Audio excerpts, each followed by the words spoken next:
A couple of years ago, I tried virtual reality for the first time, and like most people who tried, I did think it was incredible. But since then, I've always felt dissatisfied by the games offered in that medium. They all lack some intangible element I couldn't quite put my finger on. So when I thought about what types of games I really enjoy and have had a serious impact on me, I realized just how much I love the 3D platformer, and how that genre is unfortunately mostly absent in VR. This made me develop an idea for my dream VR game, and so I started working on it. To be clear, there aren't no third-person platformers in VR. There are games like Lucky, Stale, and Moss. But I find those that do exist to be very limited. They don't scratch my 3D platformer itch. And I think this comes down to the camera. Most current 3D platformers in VR have cameras that are in a fixed location within the game world, and have a world and characters that are at a much smaller scale than the player. This has benefits for VR, like greater clarity and reduced motion sickness, but it's not without its drawbacks, especially in terms of immersion. I mean, it's not an approach without novelty, but to me it's less appealing than a classic 3D platforming experience. So I came up with a unique camera system for virtual reality. I wanted a playable character where the player controls the camera themselves. I was thinking a robot protagonist with an antenna on his head. Something that you can grab and pull and change the length of, so that when it's all the way down, you play in first-person mode. And as you pull the antenna out, you change it to third-person mode, along with the camera zooming out. So the idea is that at halfway, you'd be playing at a traditional third-person view.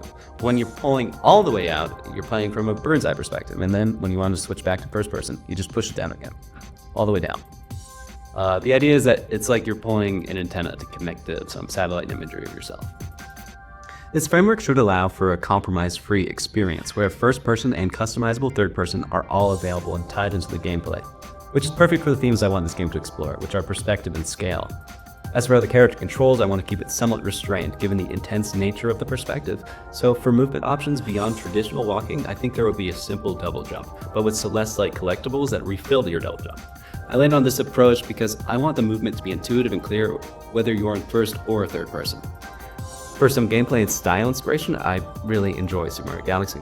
So I want this project to be reminiscent of that series, especially the planet navigation physics. I think something like that would be fascinating in VR, and would fit perfectly within the themes of perspective and scale.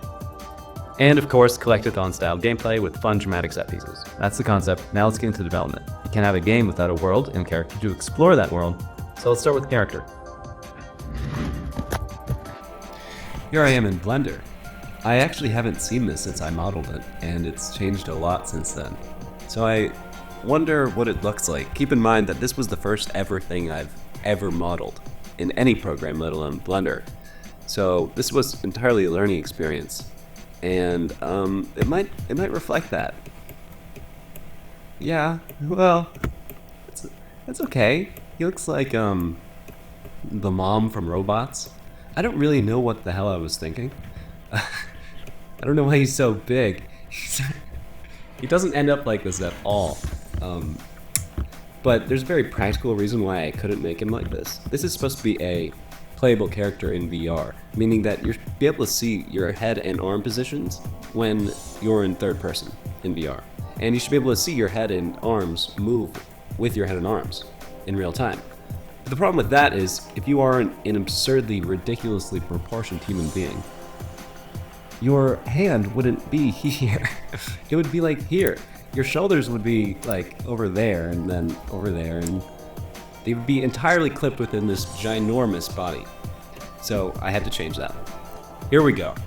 This is more along the lines of what I wanted. It is still the same thing as, it's made from the same assets that I modeled for the first one, but it's proportioned in a far more reasonable way. And this is mostly what we end up with, but I think it gets a lot better in-game. All right, big reveal. Here he is. This is the current draft of the player character. He's fully textured. He has a little more geometric variation. He's gained a backpack. And I think he's looking good. I want the character to be able to reach over and place things inside of the backpack, as you do in VR fashion with the old classic lift and release behind the shoulder. Alright, I'm really excited with how this is coming along so far. Next up, let's make this character actually playable in VR.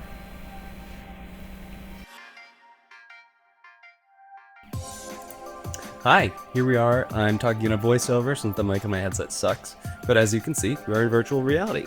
The character and character controller have both been fully implemented. If I reach up and grab the antenna and pull it down, I can switch to first person. Look at those robot hands. And if I reach up and grab it and pull it back, I can zoom out and back into third person.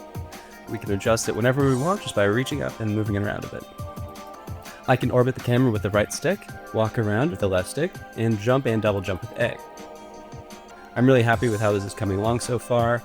I started with a free asset called the Kinematic Character Controller, which is in the Unity Asset Store, and worked off that as a foundation, along with Unity's built-in VR functionality. I heavily modified both to create this system, but everything from the wheel to the antenna and camera were built from scratch, which took some time. So I'm really happy with this character and character controller so far. It's far from being perfect, but it'll serve as a great foundation to develop off of going forward.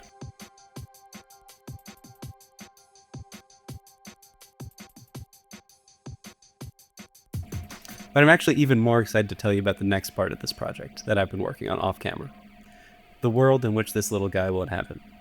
For the initial development of the game world, I wanted to start with an outside environment that would serve as a kind of hub or base world where you would start the game and would return to between adventures. Like everyone else, I loved Studio Ghibli and those beautiful stylized hand-drawn environments, so I wanted this world to be reminiscent of that and thought the player character we've developed would fit right into a world like that. And so I set out to create my stylized natural environment. I started with Unity's built-in terrain system, along with a mix of some heavily modified free assets and some handcrafted custom assets, and honestly threw things together and tweaked things until I found something that I overall thought mixed well. But honestly, I'm really happy with how it came out. This is the step in the project that took by far the longest, and I think I spent more time just tweaking colors, lighting, and fog settings than everything else in this project combined. So, I'd love for you to take a look.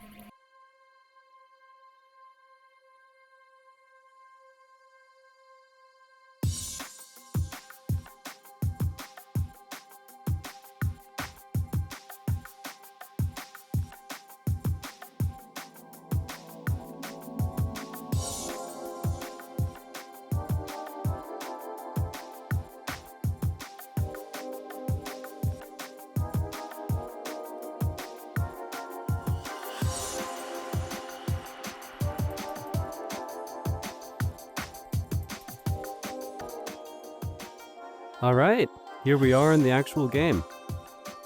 Look at this. All of the pieces have come together. Take a look at it. Look at that. This looks phenomenal. So this is the latest build of the game. Character looks, I believe the same, but as you can see, the entire world is integrated. And there's even more stuff on top of that. If you see some glitching, it's because of the recording. It wasn't doing that before. But yeah, here we are. I think this looks darn good. Alright. Look at that.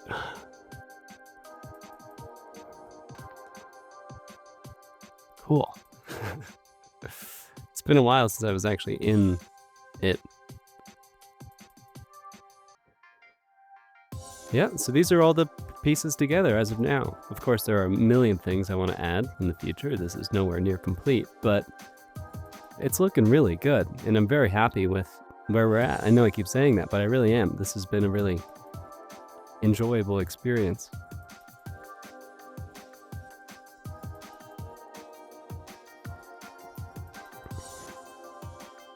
And honestly, this is such a unique game in VR. The reason why I wanted to, I know I said it at the beginning, but the reason why I set out to do this was because I had this desire to play this type of game in virtual reality, and it just didn't exist. That kind of experience wasn't on offer. But I feel very confident that I created something that is along the lines of what I wanted to experience.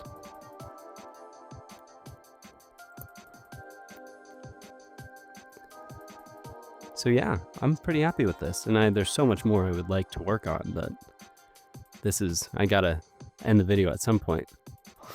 If you enjoyed this, make sure to like it and subscribe. This is literally my first video ever, so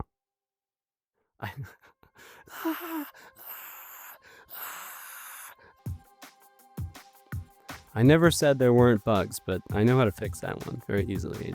I just haven't. But yeah, this is. If you have anything creative that you're working on, let me know in the comments. I'd love to hear all about it. But also, share it with the world. I think making a video like this is very rewarding. It helps externalize what you've created.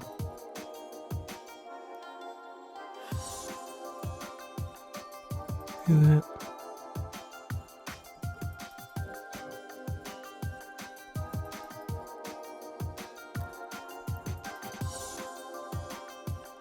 A lot of mechanics I'm showing off right now, but I did say that there was going to be perspective and scale as a theme, and this is showing it off. I guess I didn't really show the development of this, but it's not that complicated.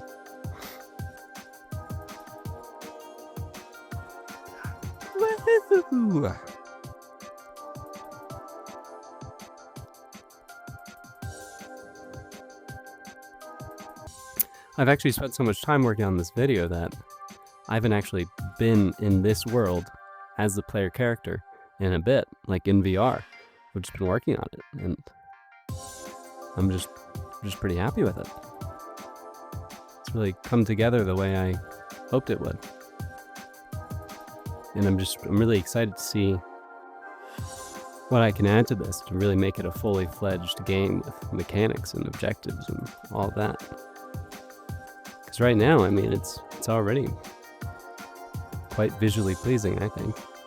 And it's already kind of fun to play, so I'm excited to actually add real gameplay.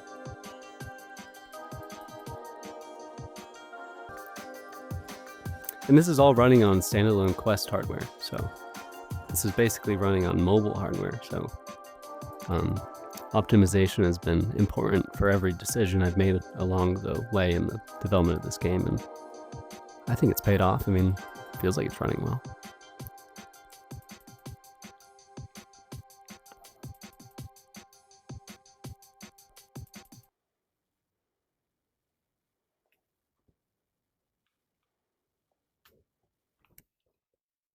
All right, well, I think I'm going to call it here.